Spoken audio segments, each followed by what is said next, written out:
આ બધે બધી દશામાની મૂર્તિ માટીની હતી। તમે દેખી શકો છો જો કેટલી સરસ સરસ શણગારેલી હતી। આ દશામાની મૂર્તિની પ્રાઇસ।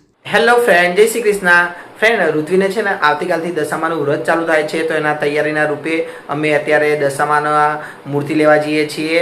એ પાછી મૂર્તિ અમે છે ને માટીની લાવીએ છીએ। દર વર્ષે અમે માટીની લાવીએ છીએ। તમને ખબર જ હોય કે મૂર્તિ ચીનાઈ માટીની મળે અને અલગ અલગ પ્રકારની મળે છે, પણ અમે તો પ્યોર માટીની જ લાવીશું, કારણ કે છેલ્લા દિવસે પધરાવા થાય કે માટીની હોય તો કે પાણીમાં ઓગળી જાય અને ચીના માટીની તો ઓગળે નહીં। એના લીધે કરીને બીજું કે અમે જે દશામાનું પૂજાપો હોય ને બધું હોય અમે એ પણ વસ્તુ લાવવાના છીએ। ઋતિ, આપણે બીજું શું લાવવાનું છે પૂજાપો સિવાય? પૂજાપો લાવવાનું અને પછી ફળ લાવવાનું, બરાબર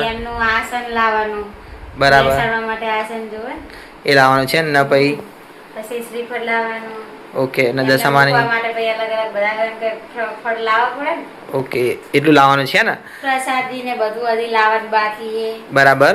તો ફ્રેન્ડ, હવે અત્યારે અમે જઈએ છીએ દશામાની મૂર્તિ લેવા માટે। તમે વિડીયોમાં બને રહેજો, હું તમને બતાવીશ દશામાની અલગ અલગ પ્રકારની મૂર્તિઓ બતાવીશ। તમે દેખજો જરા કેટલી નાની મોટી, તમને ખબર હોય દશામાની તો સાઈઝ મોટી પણ હોય નાની પણ હોય મૂર્તિઓની, તો અમે કેવી મૂર્તિ લઈશું એ પણ હું તમને બતાવીશ। ફ્રેન્ડ, તમને મારો વિડીયો ગમે તો ચેનલને લાઈક અને સબસ્ક્રાઈબ કરવાનું ભૂલતા નહીં। ફ્રેન્ડ્સ, અમે બજાર પહોંચી ગયા હતા। તો જો સૌથી પહેલાં હું તમને દશામાની મૂર્તિ બતાવું છું। અહીંયા જો તમે દેખી શકો છો કેટલા મોટા દશામાં છે, નાના પણ હતા। આ મૂર્તિ ચિનાઈ માટીની હતી એટલે અમે અહીંયા લીધી ન હતી। હવે અમે આગળ જઈશું। તો જો ફ્રેન્ડ, તમે અહીંયા પણ દેખી શકો છો, અહીંયા જો કેટલા સરસ દશામાની મૂર્તિઓ જોવા મળે છે। તો અહીંયા પણ ચિનાઈ માટીની જ હતી।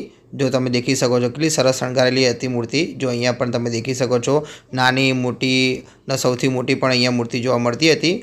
એના પછી ફ્રેન્ડ અમે આગળ પણ ગયા હતા દશામાની મૂર્તિ દેખવા માટે। તમે દેખી શકો છો આજ તો પાટણમાં તો સૌથી વધારે દશામાની મૂર્તિ જ વેચવાવાળા જોવા મળતા હતા। તો તમે દેખી શકો છો જો અહીંયા પણ દશામાની મૂર્તિ છે અલગ અલગ પ્રકારની। અહીંયા પણ જો મૂર્તિ છે, પણ ફ્રેન્ડ આ બધી રહીને ચીનાઈ માટીની હતી, એટલા માટે કે આ માટીની નથી તો અમે લીધી ન હતી। ફ્રેન્ડ, અહીંયા જો બહુ જ ભીડ થઈ ગઈ હતી, કારણ કે દશામાની મૂર્તિ લેવા માટે લોકો આજે જ બહુ પધારતા હોય છે। અને બીજું કે અહીંયા લારીઓવાળા વચ્ચે ઊભા થઈ ગયા એટલા માટે બહુ ભીડ થઈ ગઈ હતી। તો જો ફ્રેન્ડ, તમે દેખી શકો છો સામે પણ કેટલી બધી દશામાની મૂર્તિ જોવા મળે છે। તો ફ્રેન્ડ, અમે છે ને બીજા રસ્તે ચડી ગયા હતા। આ જો અહીંયા કેટલી બધી ભીડ તમને જોવા મળે છે। જો અમે લાઇનમાં ઊભા હોય તો અડધો કલાકે પણ બહાર ન નીકળી શકત। તો અમે છે ને બીજા રસ્તેથી જો રોંગ સાઈડ ઉપર અહીંયાથી નીકળી ગયા હતા, કારણ કે અહીંયા એટલી બધી ભીડ જોવા મળતી ન હતી। તો ફ્રેન્ડ, આગળ તમે વિડીયોમાં બને રહેજો, અમે બતાવીશું કેટલી સરસ સરસ પ્રકારની મૂર્તિઓ આવી હતી। અને ફ્રેન્ડ, જો તમે દેખી શકો છો હજી પણ કેટલી લાંબી લાઈન હતી। તો અમે છે ને અમારું એક્ટિવા સાઈડમાં મૂકી દીધું હતું, પછી અમે ગયા હતા। તો જો અમે અહીંયા બાજુ જગ્યા હતી થોડીક, તો ત્યાં મારું એક્ટિવા મૂકી દીધું હતું, કારણ કે આ બાજુ પણ ભીડ જોવા મળતી જ હતી। તમે દેખી શકો છો તો અમે અહીંયાથી ચાલવાનું ચાલુ કરી નાખ્યું હતું, કારણ કે અમારે બહુ દૂર જવાનું ન હતું। તો ફ્રેન્ડ, તમે દેખી શકો છો જો ઋત્વી આગળ જાય છે થેલી લઈને, અમારે આખી થેલી ભરવાની છે, કારણ કે પૂજાપો ને મૂર્તિ ને બધું જ વસ્તુ લાવવાનું છે માતાજીનું। તો ફ્રેન્ડ, તમે દેખી શકો છો, હું તમને દરેકે દરેક મૂર્તિ બતાવીશ, તમે વિડીયોમાં બને રહેજો। ફ્રેન્ડ, જો અહીંયા કેટલા સરસ દશામાની મૂર્તિઓ જોવા મળતી હતી। અહીંયા જો ફૂલહાર ને દરેકે દરેક વસ્તુ અહીંયા જોવા મળતું હતું। દશામાનું શણગારનું વસ્તુ તમે દેખી શકો છો। જો અહીંયા સામે પણ કેટલા સરસ સરસ હાર દેખવા મળતા હતા। ફ્રેન્ડ, અહીંયા પણ મૂર્તિ સારી હતી, પણ અહીંયા બધી ચિનાઈ માટીની હતી। તો હવે અમે એક જગ્યાએ જઈશું, ત્યાં પણ બતાવીશું પ્યોર માટીની। એક જગ્યા નહીં ફ્રેન્ડ, આગળ તો ઘણી જગ્યાએ હતી પ્યોર માટીની, એ પણ હું તમને બતાવીશ, તમે વિડીયોમાં બને રહેજો। જો તમને મારો વિડીયો ગમે તો ચેનલને લાઈક અને સબસ્ક્રાઈબ કરવાનું ભૂલતા નહીં। ફ્રેન્ડ, તમે દેખી શકો છો તો આ બધી મૂર્તિ કેટલી સરસ છે। આ મૂર્તિની પ્રાઇસ તમને કહી દઉં છું, 150 રૂપિયા, 200 રૂપિયા, અલગ અલગ પ્રકારની પ્રાઇસ હતી। અને મોટી જે છે એની 400 રૂપિયા અને 700 રૂપિયાની એવી પ્રાઇઝે પણ હતી। આ સૌથી નાની મૂર્તિ એની 150 રૂપિયા હતી। ફ્રેન્ડ, જો હવે તમે દેખી શકો છો અહીંયા માટીની મૂર્તિ મળતી હતી, અમારે જેવી જોઈતી હતી એવી મૂર્તિ અહીંયા હતી, એટલે આગળ પણ હતી। તો અહીંયા સ્ટાર્ટિંગ થઈ ગયું, તો અહીંયા જો માટીની મૂર્તિ હતી તો આની પ્રાઇસ છે ને 350, 400, 600, 700, 1000 એવી હતી, કારણ કે તમને ખબર જ હોય કે માટીની મૂર્તિ બહુ જ લોકો લઈ જાય છે, એટલા માટે માટીની મૂર્તિ અહીંયા વધારે જોવા મળે છે। ફ્રેન્ડ, તમે દેખી શકો છો જો આની પ્રાઇસ પણ 400 હતી, ને જે સામે રહી એની પ્રાઇસ 500 હતી, ને આની પ્રાઇસ 350 કે એટલી સમથિંગ હતી। ફ્રેન્ડ, તમે દેખી શકો છો જો કેટલી સરસ શણગારેલી છે। એ બેન અમને સમજાવતી હતી કે આ માટીની મૂર્તિને તમે પાણીમાં મૂકી દોશો તો ઓગળી જશે। તો ફ્રેન્ડ, આગળ પણ જો માટીની મૂર્તિ તમને બતાવું છું, તમે દેખી શકો છો જો આ બધી નાની મૂર્તિ છે। આ નાની મૂર્તિના 150 રૂપિયા, પછી તેમ ધીમે ધીમે મોટી થાય 200, 250, સામે જે શણગારેલી છે માતાજીને એ બધી દશામાની મૂર્તિ, એનો પ્રાઇસ હતા 500 રૂપિયા। ફ્રેન્ડ, તમે દેખી શકો છો જો અહીંયા કેટલી બધી મૂર્તિ જોવા મળતી હતી। અમને છે ને આ સામેવાળી જે ઉપર મૂકી હતી હું તમને બતાવીશ, તમે જરા વિડીયોમાં બને રહેજો। જો આ નીચેવાળી મૂર્તિ તમને બતાવું છું, આની પ્રાઇસ 350 થી, જે સાઈડમાં રહી જમણી બાજુ એની 350। ફ્રેન્ડ, જે ઉપર રહીને એમને ગમી હતી। પણ ઋત્વી એમ કહેતી હતી કે આપણે આગળ જઈને જોઈશું પછી લઈશું. તો ફ્રેન્ડ જો અમે અહીંયા પણ મૂર્તિ દેખી હતી. ફ્રેન્ડ જો આ દશામાની મૂર્તિ કેટલી સરસ છે વચ્ચેવાળી, અમને તો બહુ જ ગમી ગઈ હતી. ફ્રેન્ડ જો અહીંયા પણ કેટલી સરસ મૂર્તિ જોવા મળે છે, તમે દેખી શકો છો. જો ઋત્વીને છે ને આ છેલ્લા નંબરની મૂર્તિ ગમી ગઈ હતી અહીંયા પણ, તો પણ અહીંયા કિંમત થોડીક વધારે કીધી હતી કારણ કે અમને આવડી મૂર્તિ આગળ ઓછી પ્રાઇસમાં કીધી હતી, એટલા માટે અમે અહીંયાથી લીધી ન હતી. ફ્રેન્ડ તમને મારો વિડીયો ગમ્યો હોય તો ચેનલને લાઇક અને સબસ્ક્રાઈબ કરવાનું ભૂલતા નહીં. ફ્રેન્ડ તમે દેખી શકો છો જો આ પણ મૂર્તિ કેટલી સરસ હતી. જો સામેવાળી તો બહુ જ સારામાં સારી મૂર્તિ, મને તો બહુ જ ગમી ગઈ હતી, પણ એની પ્રાઇસ પણ બહુ જ કહેતા હતા. આગળ આનાથી પણ સસ્તી પ્રાઇસ હતી, એટલા માટે અમે અહીંયાથી પણ લીધી ન હતી. તમને બતાવું છું, આની પ્રાઇસ છે ને 600 700 એ પ્રમાણેની અલગ અલગ પ્રકારની પ્રાઇસ હતી. 300 વાળી પણ હતી. ફ્રેન્ડ જો અહીંયા સૌથી મોટી મૂર્તિ મળતી હતી દશામાની, તમે દેખી શકો છો. આની પ્રાઇસ તો લગભગ 1200 1500 એ પ્રમાણેની અલગ અલગ જોવા મળતી હતી. ફ્રેન્ડ તમે દેખી શકો છો જો દશામાના જોડે ઊંટ પણ એમનો જોવા મળે છે. દરેક મૂર્તિમાં દશામાની મૂર્તિ અને પાછળ ઊંટ પણ સરસ બનાવેલો હતો. તો ફ્રેન્ડ જો અહીંયા પણ ચિનાઈ માટીની મૂર્તિ હતી અને સાદી પણ મૂર્તિ હતી જેવી અમને ગમે છે, એટલે કે માટીની પ્યોર માટીની પણ મૂર્તિ હતી. ફ્રેન્ડ જો આ ભાઈએ જે અમને મૂર્તિ બતાવી હતી એ પ્યોર માટીની છે, પણ મને તો એવું લાગ્યું કે ચિનાઈ માટીની છે, પણ એમને ભાઈએ અમને નીચેથી પણ બતાવી હતી કે જો તમે દેખી શકો છો કે આ પ્યોર માટીની છે. પછી અમને વિશ્વાસ આવ્યો કે ના આ પ્યોર માટીની મૂર્તિ છે. ફ્રેન્ડ કેટલી સરસ મૂર્તિ હતી દશામાની, આ પણ અમને ગમી હતી. આની પ્રાઇસ તમને જણાવી નાખું 400 રૂપિયા હતી. તો ફ્રેન્ડ અમે જે લીધી હતી ને એ પણ હું તમને બતાવીશ, તમે જરા વિડીયોમાં બને રહેજો. જો તમને મારો વિડીયો ગમે તો ચેનલને લાઇક અને સબસ્ક્રાઈબ કરવાનું ભૂલતા નહીં. તો ફ્રેન્ડ તમે દેખી શકો છો જો અમને આ મૂર્તિ ગમી ગઈ હતી. આ દશામાની મૂર્તિની પ્રાઇસ 300 રૂપિયા હતી. આમ તો જો ચીની માટીની આવડી જ મૂર્તિ લીધી હોત તો તમને સસ્તી મળત, પણ આ તો પ્યોર માટીની છે એટલા માટે મોંઘી પડી હતી. ફ્રેન્ડ જો અહીંયા પણ અલગ દશામાની મૂર્તિ તમને જોવા મળે છે. કેટલી સરસ મૂર્તિ હતી.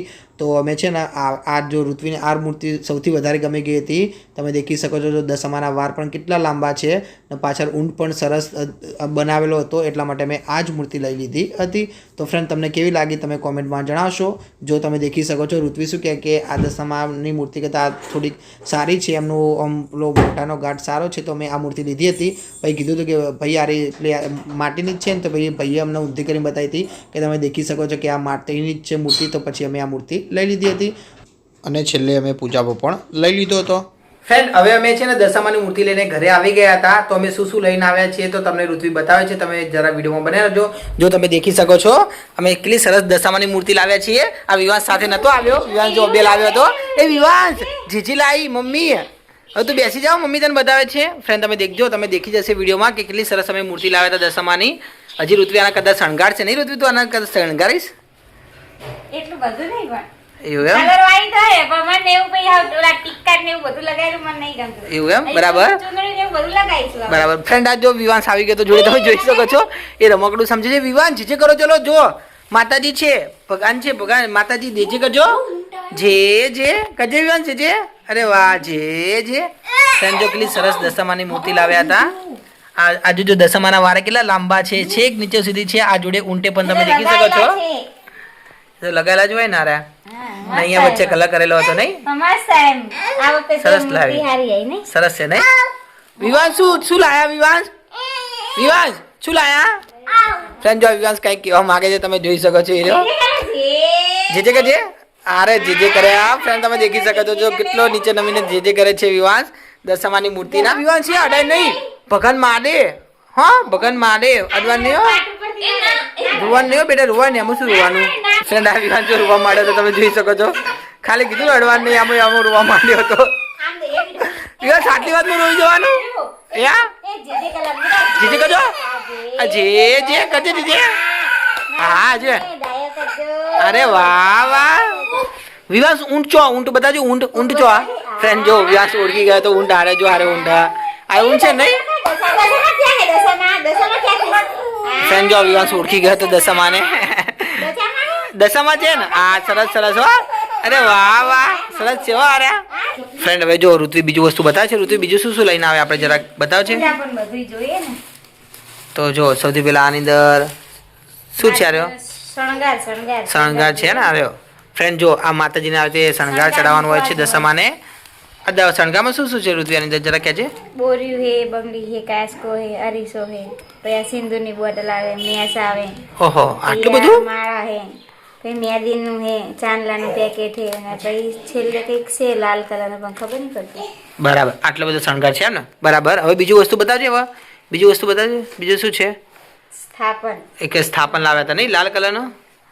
ફ્રેન્ડ તમે દેખી શકો છો, જ્વારી સ્થાપન છે. તો કોઈ ચાલે, લીલું ચાલે, લાલે ચાલે. અને એક આ લાલે લાયર મારી પાસે લીલું પડ્યું. એવું છે એમ ને? બરાબર. પછી આ હાગના ચકરી લાયા. બરાબર. ચકરી ભાઈ એમ કે. ને એક આ ચુંદડી પણ લાવે નહીં? હા, આ ચુંદડી હે માતાજીની. બરાબર, આ ચુંદડી પણ લાવ્યા હતા. જો વિવાહ છે પણ બધું કાઢી કાઢી બતાવે છે. એના પછી બીજું શું હતું? એ વીવું. એક આ શું હતું? આ રહ્યું. આ તો પેલો છે પૂજાપો. પૂજાપો 10 છે? દિવસનો. બરાબર. તો ફ્રેન્ડ તમે દેખી શકો છો, જો 10 દિવસનો પૂજાપો છે. આ રહ્યો. અલગ અલગ વસ્તુ હોય છે એની અંદર નહીં? આમ પૂજાપામાં શું શું હોય ઋત્વિયારી? પૂજાપામાં કમર કાકડી હોય, ખારેક હોય.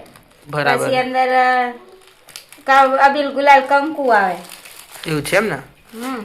બરાબર. પછી સૂતર આવે, પછી ટોપરાની લગીર લગીર કાચ આવે નાની નાની. ઓકે. ને રૂપિયા મૂકવાનો હોય, પૂજા કરવાની હોય ને રોજે રોજ. એટલે ને એક આ શ્રીફળ લાવે નહીં આપણે? પછી શ્રીફળ લાવે. ફ્રેન્ડ તમે દેખી શકો છો કે આ શ્રીફળ લાવ્યા હતા. ફ્રેન્ડ તમને મારો વિડીયો ગમ્યો હોય તો ચેનલને લાઈક અને સબસ્ક્રાઇબ કરવાનું ભૂલતા નહીં. હું અહીંથી વિડીયો સમાપ્ત કરું છું. જય શ્રી કૃષ્ણ.